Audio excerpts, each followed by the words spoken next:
Você tem um instituto em Riborel? Temos. O que é o instituto? Bom, o Instituto Henri Borel, ele nasceu ali, né, após que a gente consegue aprovar a lei Henri Borel, e depois da última audiência, né, que tive de Monique e Jairo, eu imaginava que eu precisava fazer uma coisa mais presencial. E a gente começou fazendo um trabalho com criança e adolescente vítima de violência. Já são mais de 3.000 atendidas nos últimos 2 anos. Nunca imaginei que conseguiria atender tanto. Não atendo mais, porque a gente depende de recurso. É isso que eu ia perguntar. Quem te ajuda? Quem banca isso? Bom, uma ou outra pessoa, mas muito mais eu, né? Sempre de recurso próprio.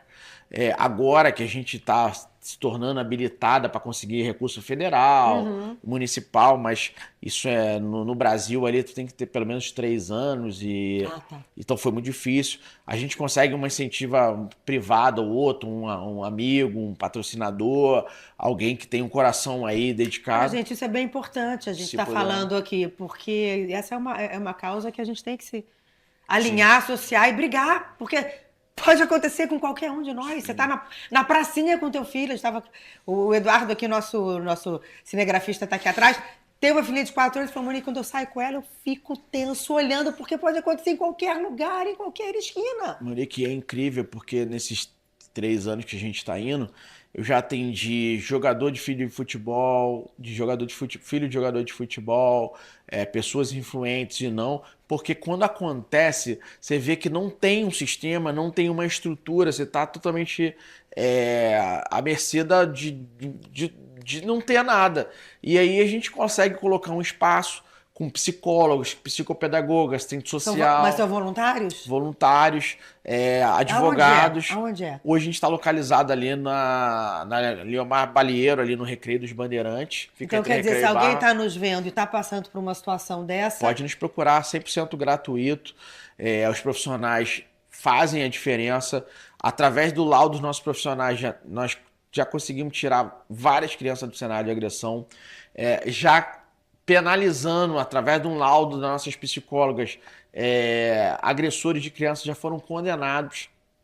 Hoje a vara nossa aqui especializada da AVECA no Rio de Janeiro já manda o criança lá pra gente também. Então, assim, o tempo tá passando e a gente cada vez mais está conseguindo fazer mais e mais a diferença. E estamos nos especializando mais nesse tipo de serviço. E aí nós atendemos a mãe, atendemos a criança, atendemos o pai. O nosso foco é a criança, né? É dar voz, dar um instrumento ali com psicólogos capacitados para conseguir identificar quem é o agressor, porque quem está mentindo é a mãe, é o pai, é a criança, e aí depois a gente consegue dar um laudo técnico que vai ajudar o delegado, o juiz a tomar a decisão. Tem 4 anos que aconteceu isso, 4. Quer dizer, Henri teria 8 aninhos. 8 aninhos. E eles foram presos, depois saíram e voltaram. A Monique conseguiu a liberdade primeiro ali em casa, né? A domiciliar, né? Através de chegou na audiência e falou que estava sendo vítima dentro do presídio. Ô dó! Não aguentei, falei. Ô dó. Coitada. E um escárnio muito grande, porque não quer cometer crime, não quer sofrer nada dentro do presídio, então não vá para o presídio. Né? Ela alegou isso e deram a liberdade Aí a juíza do caso se sensibilizou, sem provas, não tinha provas, a SEAP do Rio de Janeiro demonstrou que aquilo era mentira e soltou, né? Botou em liberdade condicional. Depois lá conseguimos, ela voltou para a prisão de novo. Isso, sempre luta sua? Diária. Conseguimos no tribunal, ela voltou para a prisão. O Tribunal de Justiça, os desembargadores entendem que o lugar dela é na prisão, o crime dela é um crime hediondo, de homicídio, e volta. E lá, numa decisão no STJ, uma decisão monocrática, na época o João Otávio de Noronha, ministro, era uma movimentação que chegou pra gente porque é muito mais fácil soltar a Monique do que o Jairo, correto? E a estratégia sempre foi deles o seguinte, vamos soltar a Monique, depois da Monique solta, pede a isonomia e solta o Jairo. Já que ela foi presa, solta, ele também tem Essa é a estratégia, o Monique, que eles vem fazendo, tentando diminuir a culpabilidade, trazendo a Monique uma coitadinha, que não é, Entendeu? A Monique é muito pior do que o Jário, isso eu tô falando. As mães vão. As mulheres aqui que estão nos assistindo vão me dar razão, porque ela era mãe, ela era garantidora. Ela que tinha que estar protegendo ele. Total. Ah, ele é ruim, sim. Ele é perverso, sim. Ele é ruim, mas ele não era o pai. Ele não é o agente, né? Ela sim, ela era a mãe, ela que era responsável e ela não fez, e muito pelo contrário, mentiu, sabia das agressões e omitia. Então, nesse sentido, voltamos ali no tribunal, o desembargador não tem que manter presa. E depois no STJ fizeram uma movimentação para conseguir soltar a Monique e depois ia soltar o Jário. E a gente vai para a imprensa, fala, gravamos juntos e tudo mais e não soltaram o Jário. E depois nós tivemos que fazer uma movimentação, trabalho jurídico, no STF. E o nosso ministro João Mar Mendes entende que a Monique não deve ficar solta, ela é muito criminosa, ela é muito culpada, ela é pior do que o Jário, ela tem culpa nesse crime e volta com ela para a prisão. Agora, recentemente, de tanto, né, de novo, vindo essa estratégia de soltar a Monique e depois soltar o Jário, tentaram lá no STF que o Gilmar soltasse, ele não soltou, e ele mandou ao Tribunal de Justiça reavaliar, que foi quem voltou com ela para a prisão. E os desembargadores falaram que nada mudou, que o lugar dela era... E aí vai vir um júri popular, já está marcado? Não temos a data ainda. Meu Deus do céu, como essas coisas são demoradas. E aí, só para a gente entender um pouquinho, júri popular é condenada, aí qual é a pena máxima? Bom, um caso comecei a partir de 30, né? 18 a 30. E esses 4 anos que eles já ficaram, já diminui da pena? Abate. Mas também não fica os 30, aquela coisa toda que fica 6 anos. E é uma 7... outra coisa que a gente vai lutar e a gente precisa lutar, tá? Nesse país, Monique. Muitas pessoas ficam, Leniel, cara, você tem sido um defensor das crianças, mas ajuda as vítimas, o foco nas vítimas. E eu sou uma vítima, meu filho é uma vítima fatal, mas eu acabei me tornando uma vítima que a gente chama de ricochete e tudo mais. E um escárnio muito grande com as vítimas brasileiras. Olha o que aconteceu com a menina Daniele, os outros já, a Daniela, né? A Glória lutou na época no Brasil, era mais penoso matar uma arara azul do que um ser humano.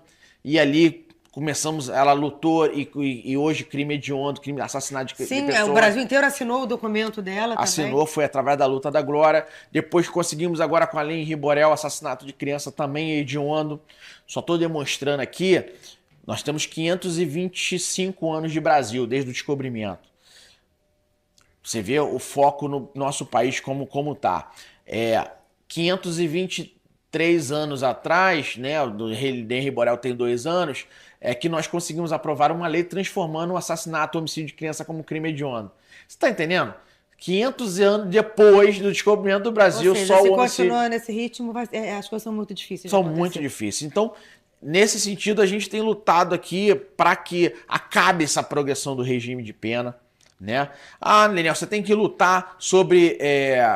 cadeira elétrica, sobre pena de morte, prisão perpétua. Pena de morte acho que é uma coisa muito difícil no nosso país. Isso é impossível, né? Talvez aí pela Carta Magna, pela Constituição. Mas talvez a redução da pena, essa coisa de... Progressão do regime de pena, eu penso que a gente já tem que começar a ir pra rua, já tem que começar a falar que tem que acabar, porque pegou 30, cumpre 30, pegou 50, porque senão o criminoso, ele já acha o seguinte, eu posso te matar, posso matar quem tá nos assistindo e vou pegar 5 anos. E já tá lá 3, passou mais 2. Acabou. Felicidade. Acabou. É demais. Não, isso é um absurdo. Se você pudesse mandar uma mensagem, a gente já está encerrando, para mães e pais sobre segurança infantil, quem tem filho pequeno, qual a mensagem que você daria para esses pais que estão olhando para aqui agora e estão preocupados com esses números que você trouxe? Bom, pai e mãe, eu vou falar aqui com propriedade, 84% da violência está nos lares brasileiros, padrasto, madrasto, tio, avô, avó, são pessoas ali muito próximas. Então não espere que o abusador, o agressor vai ser aquele que vai passar ali. Sim, tem, só que o número é muito menor do que a maior probabilidade. A maior probabilidade é realmente quem está ali dentro dos lares. Por isso, tomem cuidado com seus filhos. Mas vai para casa do amiguinho, do tio. Você não sabe quem é aquele tio. A gente não sabe, então não vai. É o que o pessoal fala, né? Pedófilo não tem cara. Não tem cara. Aconteceu outro dia de uma mãe me ligar de madrugada porque a filha deixou a filha para casa do amiguinho ali na Muzema, no Rio das Pedras, aqui no Rio de Janeiro, e chegou lá o abusador, o tio era um abusador, começou a molestar sexualmente a menina e a filha dele. Então já era uma prática dentro daquela casa, ninguém tinha denunciado e ela colocou, deixou, né, permitiu que a filha fosse passar a noite na casa da amiguinha, só que do outro lado ali tinha um abusador sexual. Então tome muito cuidado, cuidado com seus filhos, os abusadores estão aí fora, o lobo mau ele está aí fora. Falo aqui também para quem está nos assistindo, aonde você está colocando seus filhos matriculados. As escolas brasileiras precisam se capacitar nesse assunto com relação à violência. Eu gostaria de que meu filho tivesse numa escola e isso aconteceu ali, a escola sabia das agressões e não denunciaram. Então a gente precisa colocar nossos filhos em lugares que sejam inclusivos, lugares que sejam preocupados com a segurança. Por quê? Hoje no Brasil não é necessário, por exemplo, vai ser cuidador de criança dentro da escola. Ali foi analisada a ficha criminal, sabe? Muitos, às vezes, fizeram crimes parecidos na Paraíba, no interior do Brasil, no norte, no Nordeste. E ninguém vai nem saber. Não vai nem saber. É Então, isso, gente. a gente precisa tomar cuidado, tomar muito cuidado com nossos filhos. Tá, e pra gente terminar, como é que você quer que o Henri seja lembrado e qual legado você quer deixar em nome do teu filho? Bom, o que eu gostaria muito é que o Henri não fosse esquecido. E a minha luta é para que não seja esquecido, que meu filho seja um marco na história do nosso país de combate à violência. O que aconteceu com o Henri, com a Isabela, com outras crianças. Nenhum pai merece sofrer, né? Nenhuma criança merece sofrer, assim como nenhum pai merece perder o seu filho. Então, nesse sentido, eu acho que toda vez que um pai perde um filho, todo pai perde um pouquinho também. Então, nesse sentido, eu acho que meu filho fica como marco nessa história de combate à violência para que o que aconteceu com o Henri não aconteça com outras crianças. Eu me solidarizo, estou à sua disposição para o que você precisar Obrigado. da minha voz. Muito obrigada por você estar aqui. Obrigado, querido. Amém. Obrigada.